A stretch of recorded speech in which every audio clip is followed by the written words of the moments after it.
Buenas, estimados. Nosotros somos el grupo número 7 y vamos a estar debatiendo lo que es el tema diseño orientado a objetos. Muy buenas tardes, mi nombre es Ernesto de Jesús y vamos a comenzar debatiendo el tema objetos y clases. Un objeto es una entidad que tiene un estado y un conjunto de operaciones definidas. ¿Qué entendemos por esta parte, señor Robles?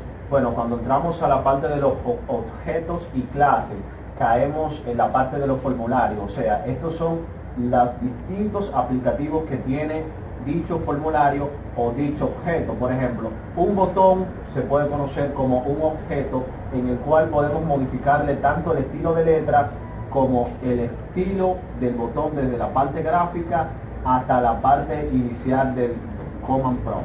Pero según lo que yo he leído, tengo una leve confusión en el punto de las clases. Yo pensaba que las clases eran características predefinidas que podía tener un objeto. ¿Me equivoco o esto es cierto, señor Antonio? Esto es cierto, porque, por ejemplo, desde el punto de vista de las características, por ejemplo, en este caso ponemos a una persona.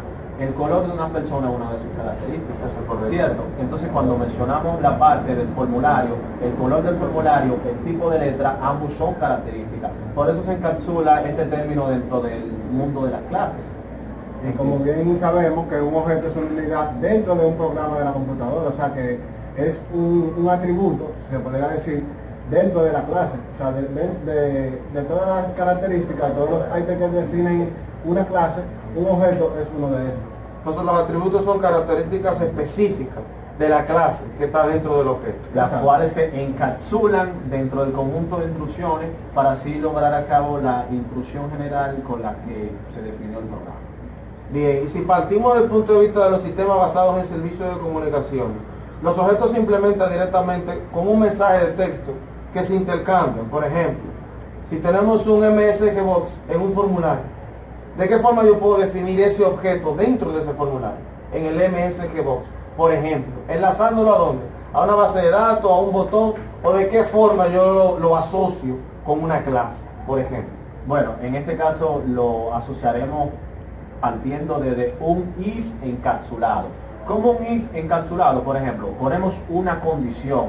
Si la persona, por ejemplo, es de piel blanca, se continuará al siguiente paso. Pero de lo contrario, si no lo es, entonces ahí se introduce entre comillas lo que es el MSG Box, el cual lanzará el mensaje diciendo la persona no es de color blanca y no vamos a continuar. Bien, entiendo. En esta parte también, una duda que tenía son los objetos recurrentes. Tengo entendido que un objeto recurrente es aquel que toma de un objeto ya creado o de una clase existente ciertos atributos para crear una nueva clase. A esto le llamamos herencia. ¿Podría usted hablar un poquito más sobre eso, señor Robinson? O tal vez Monte de Oca tiene algo que aportar en ese punto de la herencia de un objeto o recurrencia de los objetos. Una herencia viene siendo como una dependencia de otra clase o de otro objeto para ejercer su función. Por ejemplo, en lo que es, eso también te da en lo que es la base de datos con la llave primaria y la llave secundaria, que un campo depende de otro para ser llenado. Entiendo. Podríamos poner un ejemplo entonces simple para que los internautas comprendan lo que estamos hablando.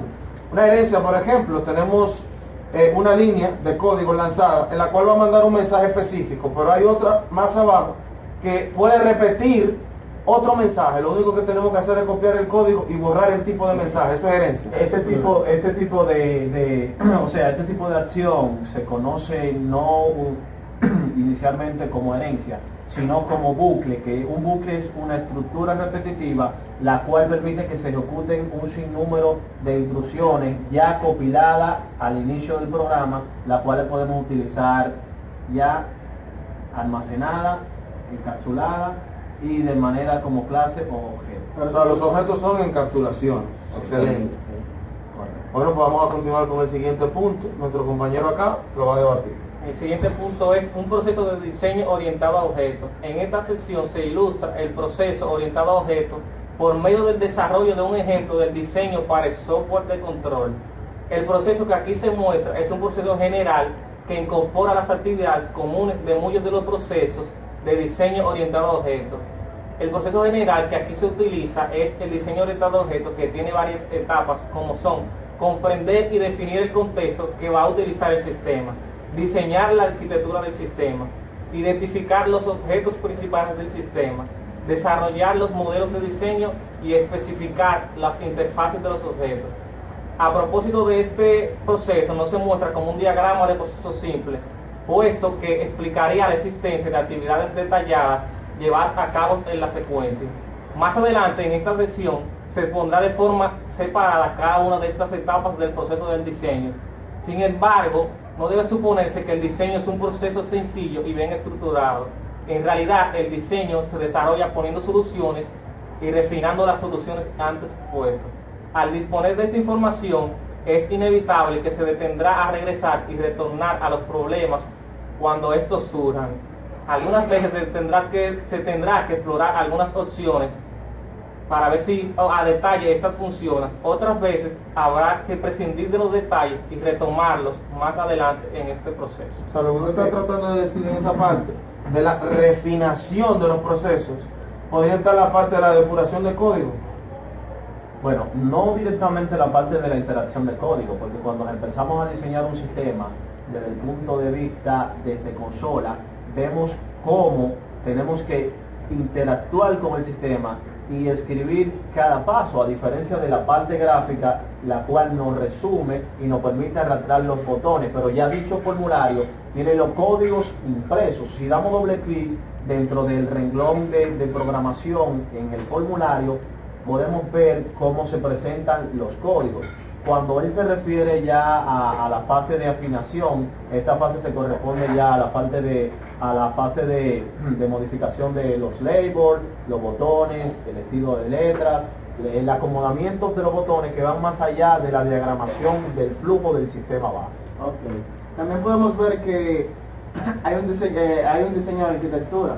Una vez que se han definido las interacciones entre el sistema y el software que se está añadiendo al entorno del sistema, se puede utilizar esta información como base para diseñar la arquitectura del sistema. Por supuesto, es necesario combinar eso con el conocimiento general de los principios del diseño arquitectónico y el conocimiento más detallado del dominio.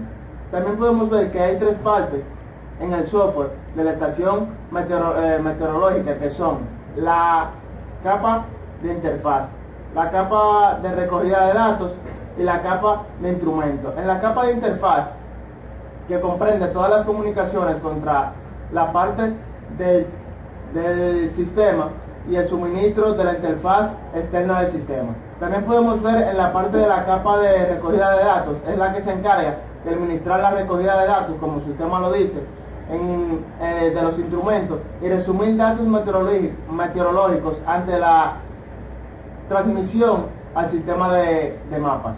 También podemos ver en la capa de los instrumentos, que comprende el encapsulamiento de todos los instrumentos utilizados en la recogida de datos acerca de las construcciones meteorológicas.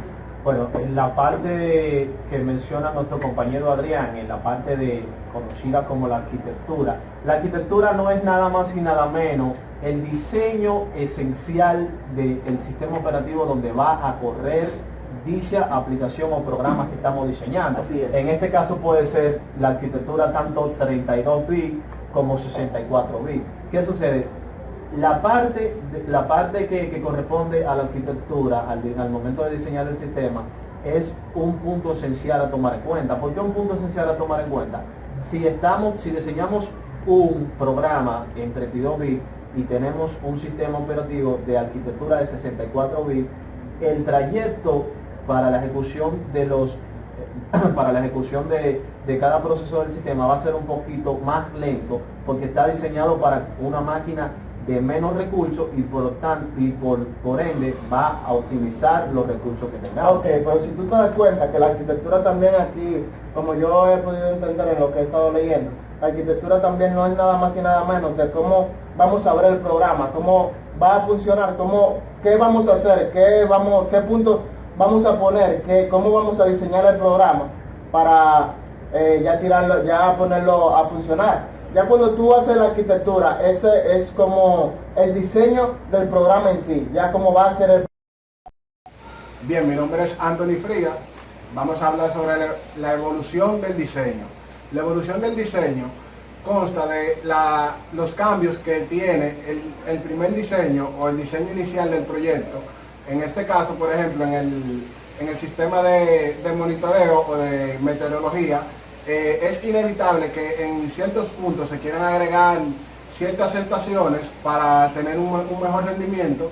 Esto significa que se tiene que cambiar el diseño. ¿Por qué cambiar el diseño? Porque en las diferentes estaciones ya se debe agregar un punto de reporte, un punto de monitoreo, una base de datos y otros ítems que conforman ya el sistema como tal. Bueno, en conclusión, el diseño orientado a objeto no es más que una evolución desde el punto de vista gráfico